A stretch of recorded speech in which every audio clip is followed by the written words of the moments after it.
સ્વાગત છે exam today પર મિત્રો 1 જૂન 2025ના રિલેટિવ કરંટ અફેર્સની ડિસ્કશન આ વિડીયોમાં આપણે કરવાના છે. તો છેલ્લે સુધી વિડીયો સાથે બની રહેજો. કરંટ અફેર્સ ઇમ્પોર્ટન્ટ ટોપિક છે, દરેક એક્ઝામમાં પ્રશ્ન પૂછવામાં આવે છે. મિત્રો ટોપિક પર આવીએ. 1 જૂન 2025 ક્વેશ્ચન નંબર 1 છે, હાલમાં ગોવા રાજ્ય દિવસ ક્યારે મનાવવામાં આવ્યો? તો પણ વાત થઈ છે ગોવા રાજ્યની. એ દર વર્ષે 30 મેના રોજ મનાવવામાં આવે છે. ગોવાનો રાજ્ય દિવસ દર વર્ષે 30 મેના રોજ મનાવવામાં આવે છે. જુઓ, ગોવા સ્થાપના દિવસ અલગ છે, ગોવા રાજ્ય દિવસ અલગ છે. બરાબર. 30 મે 1987માં ગોવા ભારતનું 25મું રાજ્ય બન્યું. આ વર્ષે 2025માં ગોવા રાજ્ય દિવસની 39મી વર્ષગાંઠ મનાવવામાં આવી છે. ગોવા 450 વર્ષથી વધુ સમય સુધી પોર્ટુગીઝ શાસન હેઠળ હતું. 1961માં ઓપરેશન વિજય દ્વારા ભારતીય સેનાએ ગોવા, દમણ અને દીવને ભારત સાથે જોડ્યા અને તે યુનિયન ટેરિટરી બની. 1987માં ગોવા રાજ્ય બન્યું હતું. બરાબર. તો ઇમ્પોર્ટન્ટ ડેસની વાત કરીએ. 23 મે વિશ્વ કાચબા દિવસ, 22 મે આંતરરાષ્ટ્રીય જૈવ વિવિધતા દિવસ, 21 મે વિશ્વ સાંસ્કૃતિક વિવિધતા દિવસ, 21 મે વિશ્વ આતંકવાદ વિરોધ દિવસ, 20 મે વિશ્વ મધમાખી દિવસ મનાવાયો. બરાબર મિત્રો, આ સ્ક્રીનશોટ લઈ લેજો. મે મહિનાના પૂરા કરંટ અફેર્સની તમને આ જે છે પૂરી માહિતી મળી જશે, પૂરા દિવસોની માહિતી મળી જશે. બરાબર. 29 મેના રોજ સંયુક્ત રાષ્ટ્ર શાંતિ રક્ષકોનો આંતરરાષ્ટ્રીય દિવસ પણ મનાવ્યો હતો. 28 દિવસે વિશ્વ ભૂખ દિવસ મનાવાયો. 29 મે સંયુક્ત રાષ્ટ્ર શાંતિ રક્ષક દિવસ, 28 મે વિશ્વ ભૂખ દિવસ અને 25 મે આંતરરાષ્ટ્રીય ગુમસુદા બાળ દિવસ. તો ટોટલ અપડેટ કરીને મિત્રો તમને ટેલિગ્રામમાં આપી દઈશ. ટેલિગ્રામની લિંક ડિસ્ક્રિપ્શનમાં છે. હાલમાં કયો દેશ 2026 સુધી મોટી કંપનીઓને કાર્બન ટ્રેડિંગમાં જોડશે? તો મોટી કંપનીઓને કાર્બન ટ્રેડિંગમાં જોડવાની જાહેરાત કરી છે હાલમાં જાપાન દેશ. બરાબર, જાપાન રાઈટ આન્સર છે. જાપાનની સંસદે કાનૂન પાસ કર્યો જે અંતર્ગત દેશમાં જળવાયુ લક્ષ્યોને પ્રાપ્ત કરવાના પ્રયાસો અંતર્ગત સેંકડો પ્રમુખ કંપનીઓને કાર્બન ઉત્સર્જન વ્યાપાર પ્રણાલીમાં ભાગ લેવા માટે બાધ્ય કરવામાં આવશે. જાપાનનું કેપિટલ છે ટોક્યો, કરન્સી છે જાપાની યેન અને પીએમ છે મિત્રો શિગેરુ ઇશિબા. જાપાનની જનસંખ્યામાં સળંગ 14 વર્ષથી ગિરાવટ નોંધવામાં આવી. જાપાને 6 કલાકમાં 3D પ્રિન્ટેડ રેલવે સ્ટેશન બનાવ્યો. વિશ્વની સૌથી વૃદ્ધ મહિલા ટોમિકો ઇટુકાનું 116 વર્ષની ઉંમરમાં નિધન થયું છે. નાગાલેન્ડના 25મા હોર્નબિલ મહોત્સવમાં જાપાન ભાગીદાર દેશ બન્યો હતો. હાલમાં ભારત સ્કાઉટ્સ અને ગાઈડ એ ક્યાં ભૂટાન સ્કાઉટ્સ એસોસિએશન સાથે એક સમાવેશન કાર્યક્રમનું આયોજન કર્યું છે? તો શું છે રાઈટ આન્સરમાં? મિત્રો રાઈટ આન્સર છે એમાં ન્યૂ દિલ્હી ખાતે. બરાબર, ન્યૂ દિલ્હી ખાતે આયોજન કરવામાં આવ્યું છે. ભૂટાનનું કેપિટલ છે મિત્રો થિમ્પુ, કરન્સી છે નગુલટ્રમ અને હાલમાં પીએમ છે શેરિંગ ટીશુબા. ગુજરાતમાં કયા શહેરમાં વાઘ દેખાયો? તો મિત્રો એક ન્યૂઝ ચાલી રહી છે હાલમાં કે ગુજરાતના દાહોદ શહેરમાં જે છે એ વાઘ દેખાયો છે. નોર્મલી ગુજરાતમાં વાઘ હોતા નથી, દીપડા અને સિંહ હોય છે. તો દાહોદ ગુજરાતનો એકમાત્ર એવો જિલ્લો બની ગયો કે જ્યાં સિંહ, દીપડો અને વાઘ ત્રણેય જોવા મળે છે. વિદ્યાર્થી મિત્રો, એક્ઝામ આવી રહી છે એલઆરડીની અને સીસીની, તલાટીની. બરાબર, એક્ઝામ ટુડેનો મિત્રો 6 મહિનાનું કરંટ અફેર્સ. આની અંદર તમને ડિસેમ્બર 2025થી મે 2000 સુધી મિત્રો ડિસેમ્બર 2024થી મે 2025 સુધીની પૂરી પીડીએફ મળશે આમાં તમને. બરાબર, પૂરી પીડીએફ મળશે. ડિસેમ્બર 2024થી મે 2025 સુધીની પૂરી પીડીએફ મળશે. મંથલી કરંટ અફેર્સની પીડીએફ મળશે. સાથે મિત્રો તમને આમાં ઓલિમ્પિક, પેરા ઓલિમ્પિક, પદ્મ એવોર્ડ્સ, આઈપીએલ, ભારત ગુજરાતના વર્તમાન પદાધિકારી, મોદી મંત્રીમંડળ, G20 સમિટ, અયોધ્યા જીકે જેવી ટોટલ 8 પીડીએફ મિત્રો ફ્રી મળશે સાથે. બરાબર, માત્ર 120 રૂપિયા 9510411961 પર ગૂગલ પે, ફોનપે, પેટીએમ કરો, સ્ક્રીનશોટ મોકલી આપો. ફ્રેન્ડ, તમને ફરી કહું છું 120 રૂપિયાની વાત નથી, પણ મારું કરંટ અફેર દરેક એક્ઝામમાં 100% કરંટ અફેર પૂછાય છે. તમામના સબૂત મેં ટેલિગ્રામ ચેનલમાં મૂક્યા છે. ટેલિગ્રામમાં જોઈ લેજો, જોઈને તમે અત્યારે જોઈ લેજો. રોજ વિદ્યાર્થી મારું કરંટ અફેર્સ વાંચે છે. હાલમાં કોણે ડોગ પ્રમુખના પદથી રાજીનામું આપ્યું? તો ડીઓજી. બરાબર, ડીઓજી પ્રમુખના પદથી રાજીનામું કોણે આપ્યું? તો રાઈટ આન્સર છે મિત્રો એલન મસ્કે. બરાબર, એલન મસ્ક અમેરિકન સરકારની ડિપાર્ટમેન્ટ ઓફ ગવર્મેન્ટ એફિશિયન્સીમાંથી રાજીનામું આપ્યું છે. તેમણે 130 દિવસની કાયદેસર મર્યાદા પૂર્ણ કર્યા પછી 30 મે 2025ના રોજ તેમનો કાર્યકાળ સમાપ્ત કર્યો. એલન મસ્ક કોણ છે? અમેરિકાના ઉદ્યોગપતિ છે. એક્સ, જેને જૂનો ટ્વિટર તરીકે ઓળખવામાં આવતું, એના માલિક છે મિત્રો, અને સ્પેસ એક્સના માલિક છે.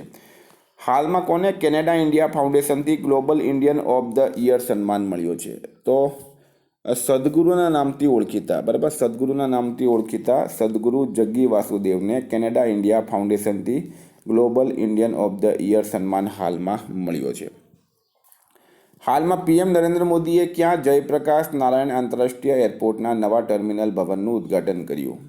તમે જો બિહારની અંદર પટના શહેર આવેલું છે. પટના બિહારનું પાટનગર છે અને પટના શહેરમાં જે એરપોર્ટ આવેલું છે એનું નામ છે જયપ્રકાશ નારાયણ ઇન્ટરનેશનલ એરપોર્ટ. હવે તમને પ્રશ્ન એમ જ પૂછવામાં આવશે કે ચર્ચામાં રહેલું જયપ્રકાશ નારાયણ ઇન્ટરનેશનલ એરપોર્ટ ક્યાં આવેલું છે? તો બિહારના પટના ખાતે, કારણ કે હાલમાં એના નવા ટર્મિનલનું ઉદ્ઘાટન કરવામાં આવ્યું. સીડીએસ જનરલ અનિલ ચૌહાણે ક્યાં સાંગરી-લા સંવાદના 22મા સંસ્કરણમાં ભાગ લીધો છે? તો પ્રશ્ન ઇમ્પોર્ટન્ટ છે મિત્રો. આપણા દેશના ચીફ ઓફ ડિફેન્સ સ્ટાફ છે અનિલ ચૌહાણ, બરાબર ને. અનિલ ચૌહાણે ક્યાં સાંગરી-લા સંવાદના 22મા સંસ્કરણમાં ભાગ લીધો? તો રાઈટ આન્સર છે મિત્રો આમાં સિંગાપુર ખાતે, બરાબર. આયોજન international institute for strategic studies Singapore દ્વારા કરવામાં આવ્યું છે. સિંગાપુરનું કેપિટલ છે મિત્રો સિંગાપુર સિટી. કરન્સી છે સિંગાપુરી ડોલર અને પ્રેસિડેન્ટ છે થર્મન ષણમુગરત્નમ. પીએમ છે મિત્રો લોરેન્સ વોંગ. હાલમાં કઈ કંપનીએ મુંબઈના ઓફશોર બેસિન ક્ષેત્રમાં ગેસ અને ખનિજ તેલની શોધ કરી છે? તો રાઈટ આન્સર છે ONGC, oil natural gas corporation of India. ઓએનજીસીએ મુંબઈના ઓફશોર બેસિન ક્ષેત્રમાં હાલમાં ગેસ અને ખનિજ તેલની શોધ કરી. મિત્રો ઓએનજીસી શું છે? એક મહારત્ન કંપની છે. હાલમાં કયા રાજ્યએ અંકુર નામક એક નવી રણનીતિક શહેરી પરિવર્તન પહેલની શરૂઆત કરી છે? તો અંકુર નામક એક નવી રણનીતિક શહેરી પરિવર્તન પહેલની શરૂઆત કયા રાજ્યએ કરી? તો ઓડિશા મિત્રો રાઈટ આન્સર છે, બરાબર, ઓડિશા. તો ઓડિશાનું કેપિટલ છે ભુવનેશ્વર. સીએમ છે મોહનચરણ માંઝી અને રાજ્યપાલ છે ડૉક્ટર હરિબાબુ કંબમપતિ. તો સ્ટાર માર્ક કરી લેજો. આ પણ ચિલ્કા સરોવર, ભારતનો ખારા પાણીનો સૌથી મોટો સરોવર એ ઓડિશામાં આવેલું છે. હાલમાં સેમિકન્ડક્ટર નવાચારને પ્રોત્સાહન આપવા કઈ આઈઆઈટીએ સિંગાપુરના આઈએમઈ સાથે કરાર કર્યો છે? તો સેમિકન્ડક્ટર નવાચારને પ્રોત્સાહન આપવા કઈ આઈઆઈટી દ્વારા સિંગાપુરના આઈએમઈ સાથે કરાર કરવામાં આવ્યો? પ્રશ્ન એમ છે. તો રાઈટ આન્સર છે મિત્રો આઈઆઈટી ખડગપુર, બરાબર, આઈઆઈટી ખડગપુર. તો હાલમાં આઈઆઈટી દિલ્હીએ હાઈસ્કૂલની છોકરીઓ માટે મનસ્વી મેન્ટરશિપ શરૂ કરી. આઈઆઈટી મુંબઈએ તુર્કીની યુનિવર્સિટી સાથે તમામ શૈક્ષણિક કરાર નિલંબિત કર્યા છે. આઈઆઈટી મુંબઈએ કીટાણુઓથી લડવા સામે હોસ્ટ પ્રોટીનની શોધ કરી. આઈઆઈટી મુંબઈના વૈજ્ઞાનિકોએ ખારા પાણીના ઉપચાર માટે કમલના પાંદડા જેવો સોલર એવેપોરેટર વિકસિત કર્યો. આઈઆઈટી દિલ્હીએ સેમિકન્ડક્ટર રિસર્ચને પ્રોત્સાહન આપવા માટે માઇક્રોન ટેકનોલોજી સાથે કરાર કર્યો છે. હાલમાં ભારત અને કયા દેશ વચ્ચે સૈન્ય અભ્યાસ નોમાડિક એલિફન્ટ શરૂ થયું? ભારત અને કયા દેશ વચ્ચે સૈન્ય અભ્યાસ નોમાડિક એલિફન્ટ શરૂ થયું? તો મિત્રો રાઈટ આન્સર છે એમાં મંગોલિયા, બરાબર. ઉલનબતાર મંગોલિયાનું પાટનગર છે અને ઉલનબતાર ખાતે આ આયોજન કરવામાં આવ્યું છે. તો મંગોલિયા રાઈટ આન્સર છે. હાલમાં કેટલા ડિફેન્સ પીએસયુને મિની રત્નનો દરજ્જો મળ્યો છે? તો કેટલા ડિફેન્સ પીએસયુને મિની રત્નનો દરજ્જો મળ્યો? તો રાઈટ આન્સર છે મિત્રો 3, બરાબર, 3. કયા 3 છે?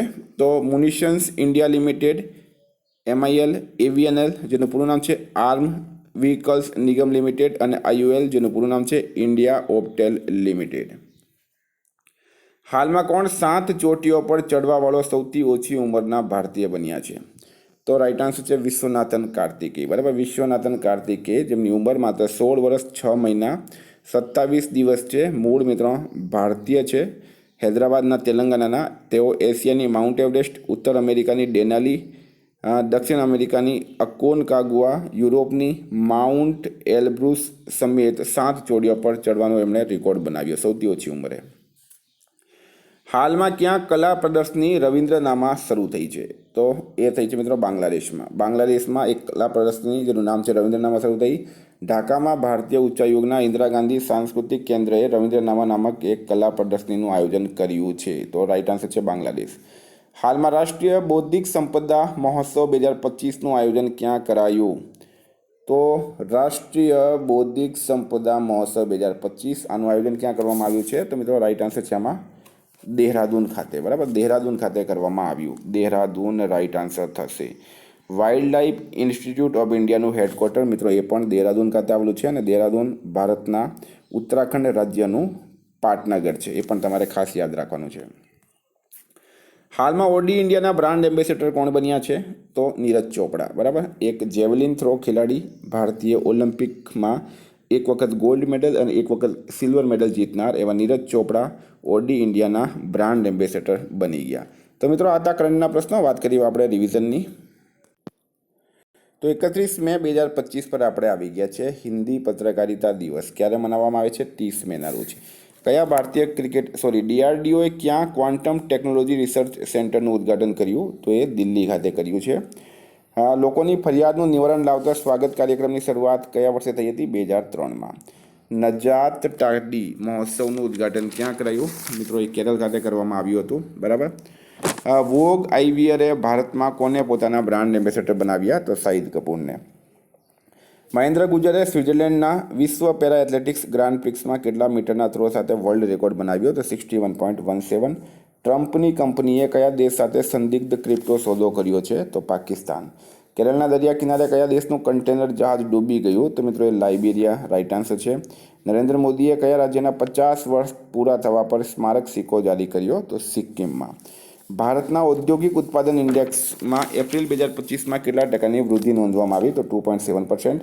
કયા રાજ્યે ઇકો ટુરિઝમને પ્રોત્સાહન આપવા માટે બફર સે સફર યોજના શરૂ કરી છે? તો યુપીએ કરી. કોણે બેટરી ટ્રેકિંગ માટે બેટરી આધારનું અનાવરણ કર્યું? તો એ જીતેન્દ્ર સિંઘે કર્યું. હિતાચી ઇન્ડિયાની કોની એમડી તરીકે નિમણૂક કરી છે? એન વેણુની. સુખદેવસિંહ ઢીંડસાનું 89 વર્ષની ઉંમરે નિધન થયું છે. તેઓ કોણ હતા? એ મિત્રો રાજનેતા હતા. કોણ સૌર ઉર્જાથી પોતાની ઉર્જા માંગ પૂરી કરતો દેશનો પહેલો જિલ્લો બન્યો છે? દીવ જિલ્લો. ઇન્ડિગોના નવા ચેરમેન બની ગયા છે વિક્રમસિંહ મહેતા. મિત્રો ગઈકાલે પ્રશ્ન પૂછાયો, અનિલ કુંબલેને કયા રાજ્યના વન વિભાગના રાજદૂત નિયુક્ત કરાયા? કર્ણાટક રાઇટ આન્સર હતું. આજનો પ્રશ્ન છે, કયા ભારતીય ક્રિકેટરની ઓકલેના બ્રાન્ડ એમ્બેસેડર તરીકે નિમણૂક કરાઈ? એનો જવાબ તમારે કમેન્ટ બોક્સમાં જણાવવાનું. ફ્રેન્ડ, વોટ્સઅપ ટેલિગ્રામની લિંક ડિસ્ક્રિપ્શન બોક્સમાં આપી છે. PDF માટે 9510411961 પર કોન્ટેક્ટ કરો. Thank you. ફરી મળીશું. જય હિન્દ, જય ભારત.